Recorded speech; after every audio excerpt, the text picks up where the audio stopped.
All right, we're joined now by Pitt head coach Jeff Capel and student athlete John Hughley. We're going to start with an opening statement from Coach, and then we'll take questions from the media. Coach, if you'll start us off. Yep. Well, congrats to BC. They were outstanding today. They really dominated the game, especially once John went out with his second foul in the first half. Earl has done a really great job of coming in and trying to establish a culture right away with the program in his first year. And, he has really done a great job with some of the pieces that were left with both Langfords, with Karnick, and really starts with those guys, and then added some really good pieces. And they've been tough all year. They've been a really tough basketball team, and they've gotten better all year. This was certainly not the outcome that we wanted or anticipated, but I'm proud of my guys. This has been a really long year. It's been a hard year, and we have had a lot of adversity right from the beginning, after the first exhibition game or during the first exhibition game, is when it all started. And, it hasn't looked like it over the last 2 weeks, but our team got better from the beginning of the year until where we are now. And the thing that I'm grateful for, and what I told these guys in the locker room, is that we were able to get better because we continued to show up and we continued to work and try to get better. It would have been very easy for us in the middle of November, the end of November, to fold, to kind of give up and give in with the things that we went through, the close losses, the heartbreaking losses, and things like that. But we continued to show up. We continued to fight, and because of that, we got better.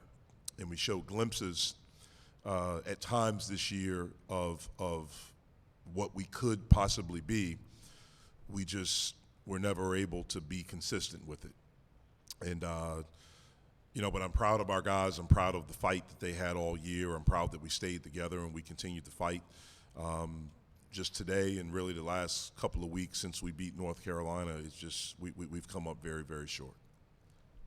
We'll take questions from inside the room. Please raise your hand if you have a question, and we'll get a microphone to you. It's going to start here in the middle.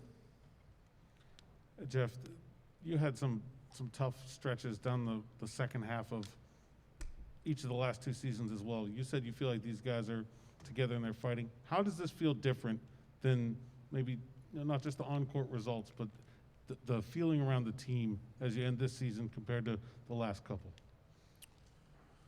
Well,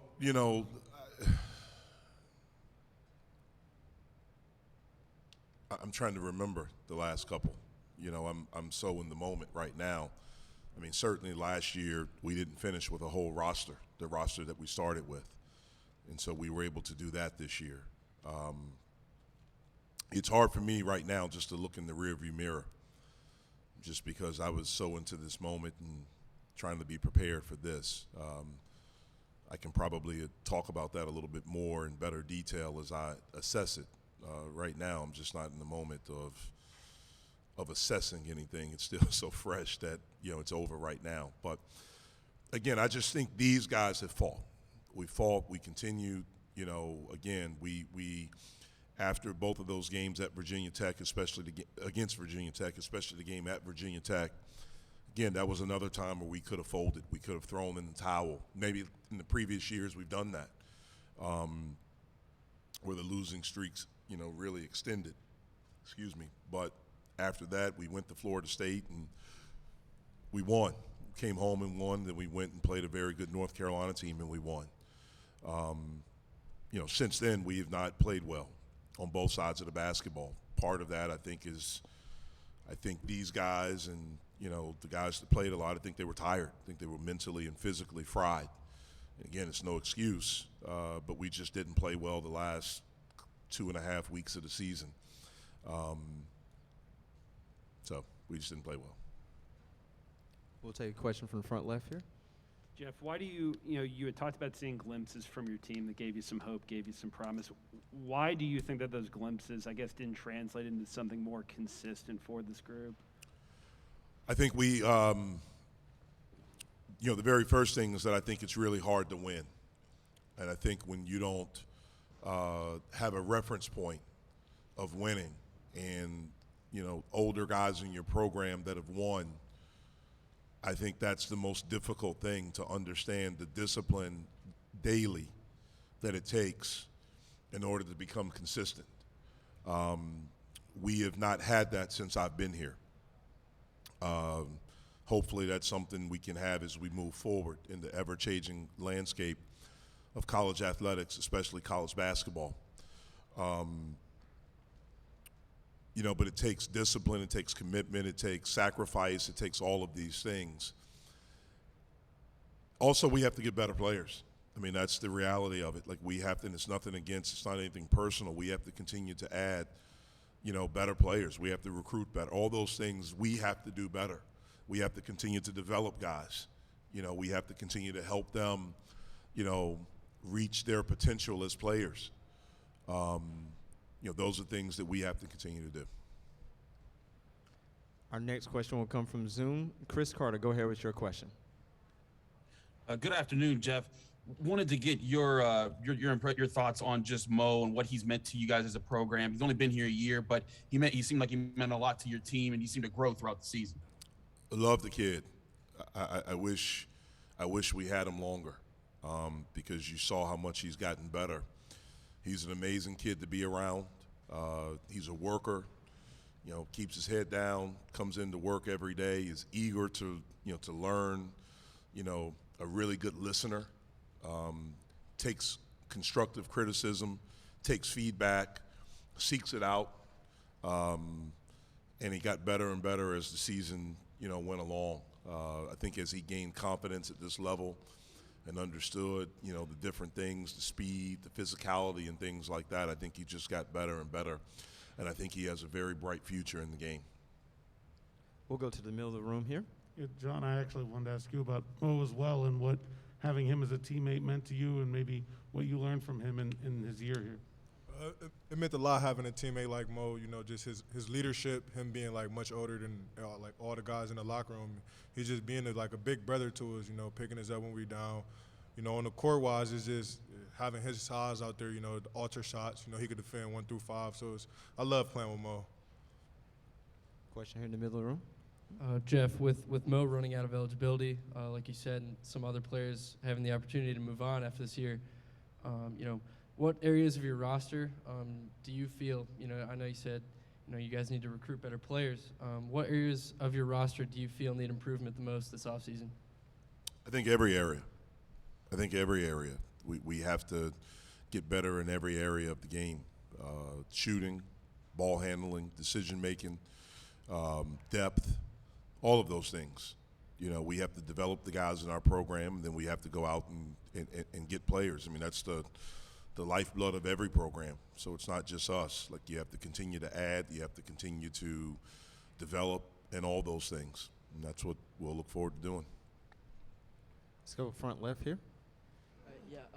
Talking to BC's coaches and players, they identified, the last 5 minutes of the first half when you guys didn't score, and then also Femi's technical in the second half as points where they felt like the game was really starting to get firmly in their hands. Did you guys notice a moment throughout the game where it felt like it was slipping away from you? Is that for me? For either of you. Yeah, I thought when John picked up his second foul, I thought that's when the game changed. We didn't have a guy we could go to inside that we felt could draw, a double team and get other guys shots. And we were in incredible foul trouble. Femi was out. JB had 2, picked up his third. And so we had some lineups out there that, we've really not played with or practiced with. So I do think the last 5 minutes, I think it coincided with John picking up his second foul and coming out of the game. And then certainly that sequence where there was a flagrant and a technical foul, they get 4 free throws right there. We had actually done a pretty decent job the first couple of possessions of the second half. We had gotten stops, but we weren't able to convert it. We made 1 free throw during that stretch. We went 1 for 2 from the line. We had a turnover. Those are the plays right there, that we have to be able to convert. And then certainly the technical foul and the flagrant, and then them having possession right after. certainly changed. Also, it was Femi's third and fourth foul where he had to sit. We'll go to the front of the room here. Hi, Coach, you mentioned about recruiting and the importance of getting players. I was curious, this is the first year that name, image, likeness, where players can make money on their own. Now, Pittsburgh's a great sports town. They don't have an NBA team. I was wondering if that's an advantage when it comes to getting players, that they're going to probably be the best-known basketball players in that market. I know in St. John's, New York, they can't, even though it's a big market, they don't really do very well in the name, image, likeness game. So I'm just curious if Yeah, well, it could be. It could be. It certainly could be. But you also have competing factors with the Steelers, the Pirates, and the Penguins right there as well. But it's something that could be. It's something that's going to be really important for every program as you move forward, especially the programs on the Power 5 level, the name, image, and likeness. I mean, you know, look, last year, after last season, you had two just huge things that happened in college athletics with the one-time transfer and the name, image, and likeness. You add that where they both happened during a global pandemic. It totally changed the landscape of college athletics when the landscape of the world was very different with the pandemic. And so there's been an adjustment period for everyone. You know, I thought, you know, a couple of the guys that we got from the transfer portal were very good for us, you know, with JB, with Jamarius, and with Mo. You know, teams can drastically change if you're able to get the right guys. In some cases, you can get lucky. You know, in our league, you look at Wake Forest, and you look at the huge jump that they made, you know, just from the portal, and the development of a couple of their returning guys with Musius and Williamson. Miami, you know, did a good job and so you can change. Again, it's you have to be able to develop. You have to be able to get the right pieces.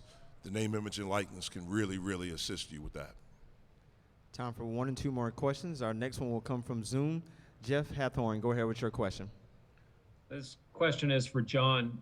John, what are the lessons you take from this year, and what do you want to improve on heading into next season?